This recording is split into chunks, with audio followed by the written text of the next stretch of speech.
We have Cameron Nickerson here. Hello, hello. Worked out well for you. We both had issues today. That's right, yeah. Kind of just slipped in and made it work. So thanks for making it work, too. Thanks for having me. You're busy.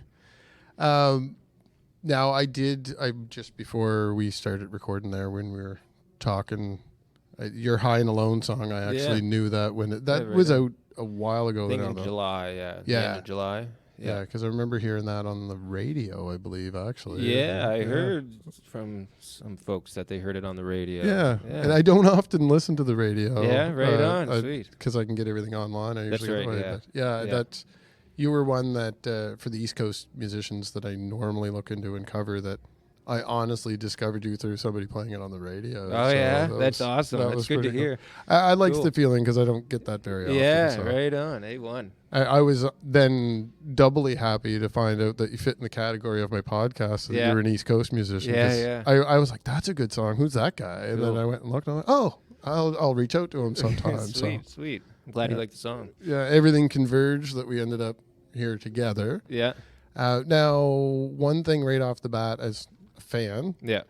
Your new single. Yeah.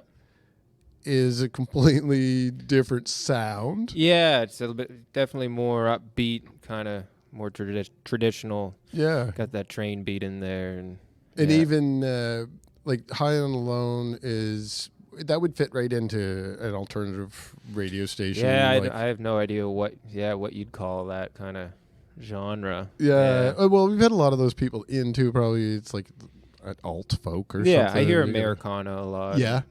I like to just call it country music, and a lot of people definitely put me in a corner what they probably think it is, and I guess that's all right. But yeah, well, the newer song is obviously gonna. That's definitely pretty country. Yeah, a bit more traditional sounding country, I suppose. Yeah, and it's Grandpa don't. Yeah, give Grandpa me that guitar don't give me that guitar just yet. Yeah, just yet. There you go. Just yet. Yeah. So. That one, when I first heard it, it's the country sound, and it's heavy. Yeah. It's a loud song. Yeah. So I'm like, oh, like this is good old country. It's kind of a pretty sad song. Well, that's what I was gonna say. Yeah. After you listen to the lyrics, you're like, oh, that's a sad song. Yeah. And I don't have the guitar yet. It's Grampy's still kicking around. He's still you go. Still has the guitar. That's even better. That was my follow-up question. If that's a true story, like I do have one of my grandfather's guitars, the one I play now, and it does have quite a story on its own. And I did kind of highlight that guitar for the video and photos, but the real guitar is a real Martin D28 that he played.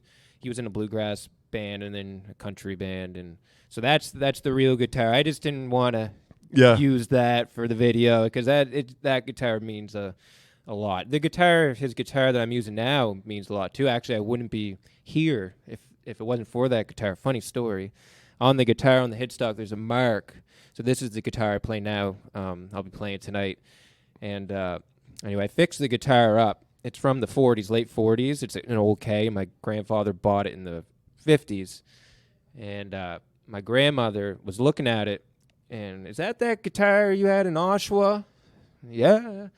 Well, Cameron wouldn't be around if it wasn't for that guitar. That's how I met you. And so what's going on?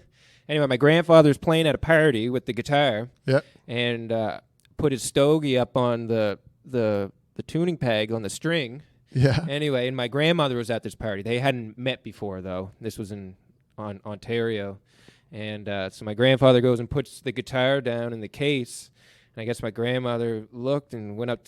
Tapped on my grandfather's shoulder and said, "Excuse me, sir, your guitar's on fire." And there was smoke coming out of the case, and that's how they met each other, because of that guitar. That's awesome. Catching on pretty well fire from that cigarette, yeah. And so, obviously, your grandfather's your motivation into getting into music? Oh, he's my biggest inspiration. He's my favorite songwriter.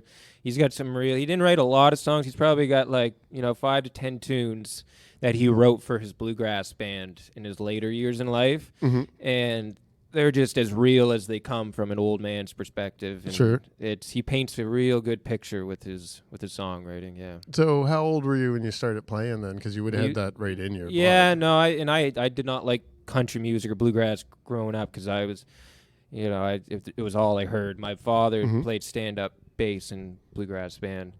But I picked up the guitar in probably like grade 4, I think. Okay. And it kind of bounced between my brother and I. I think Dad just wanted to have a guitar, see if any of us kind of took interest. So I was the one that eventually took interest. And, my dad put me and my buddy pretty much how you put kids in hockey. He kind of formed a band. My buddy played drums. And he kind of formed a little band, and we played a show. And I think I was in grade 5 or 6. We were called Zero Tolerance. And the drummer from that band followed me right to not long ago my previous band before I went solo, and we were playing shows right from probably grade 6 on pretty frequently in my hometown in Yarmouth. Cool. Yeah. And so that was another thing I had to ask you too. So you're from Yarmouth? Yep. Yeah. Okay. And now, how long have you been doing this? Cameron Nickerson solo? Nickerson, yeah. So my last band, we were called the Rockabillys. We moved to Halifax after high school. I didn't realize it was you. I had heard that name. Yeah, to follow the dream. Actually, my first music week was in Sydney when they had, I think it was 2013. Okay. We showcased up at Steel City. And anyway, that was all great, but we were all like 19, 20, eventually going our own ways. And we had some different issues, not amongst ourselves, just other stuff, different parties involved. And we all kind of eventually moved home. Except the drummer, he's still in Halifax. And we all went our separate ways. Some joined other bands, and I was still writing music. And, I love Yarmouth, and I love being there, but I just felt like I needed to do more. So I moved up and decided to pursue a solo career. Yeah. Awesome. And that was 2016. Okay. Yeah. So you had a couple of years before the COVID really started. Yeah. So I put out an album. I worked on an album at Coda Pop Studios on Quinpool, and Blake Johnston, he produced it for me. And we released that in January 2018. And that was my first full-length Cameron Nickerson kind of album. Okay. And that was more full band. There was some heavier kind of country, whatever you call, tunes on there. But this next album definitely is way more held back and, I don't know, more, I guess, rootsy sound. Not sure. A lot of the songs are old, though. High and Alone I wrote in 2016. Grandpa I wrote right around that same time. Okay. A lot of them I wrote when I first moved up. So then the pandemic happened, so although that sat on the back burner for 2 years. But I felt like the songs were good enough to put out, so we're February. I'm doing the whole album, but I'm just going to keep going with singles until then. And awesome. So I imagine, I may be wrong, correct the assumption, but there's going to have to be a lot of touring and I hope so. Yeah, a lot of gigs anyway to get the if it can keep the food on the table. We'll see what happens. I'm currently looking for my day job status. Kind of goes from here to there, and I've done I've pretty well delivered everything you can think of. Yeah. But it's just always kind of been music, but hopefully I'm looking forward to releasing this album for sure. Well, that's awesome. Yeah. And do you have a regular band that you're working with on that? Then? Yeah, I definitely did before the pandemic. Yeah. And then that all happened, and I'm kind of piecing together a group of folks now, and mostly playing duo with Blake Johnston. Yeah. He plays guitar as well, produced my record.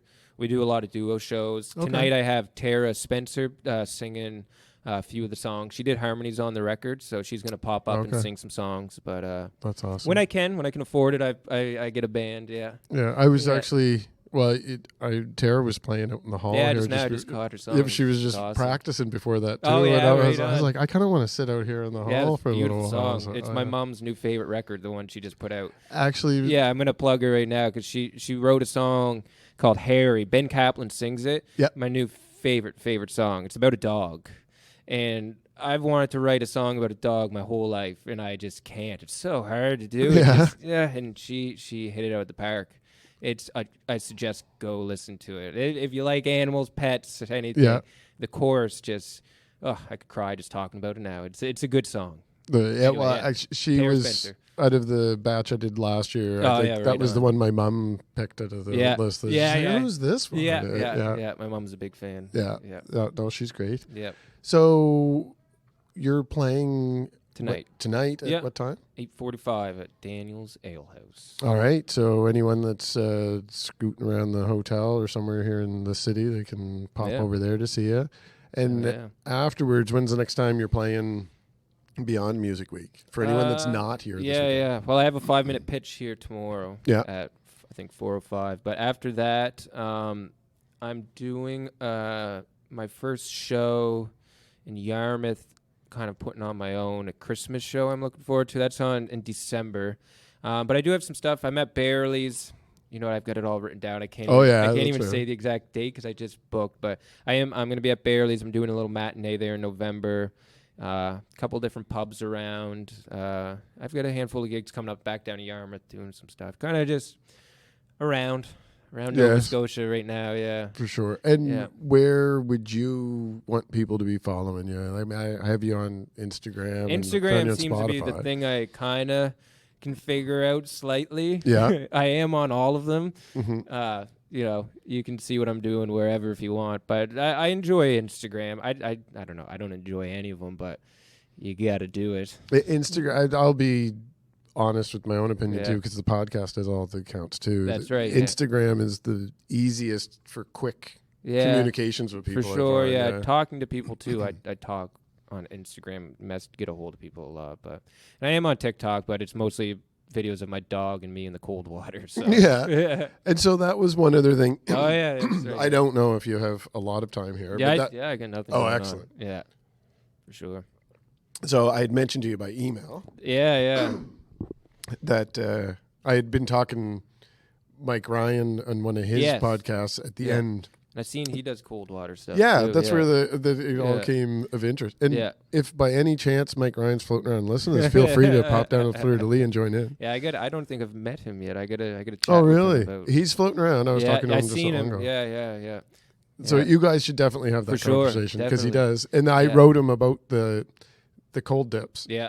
And then at the end of one of his podcasts, his wife's friend had mentioned something about breath work or something. Oh, yeah. The breath work is just as important. And we had a featured single a while ago, and one of the guys I was talking to through that band, they were into a lot of psychedelia and stuff. And I listened to their podcast, and they were all talking about breath work. Yeah. So it's something that I'm interested in. It's life-changing, man. Yeah. Yeah, so what got you into it?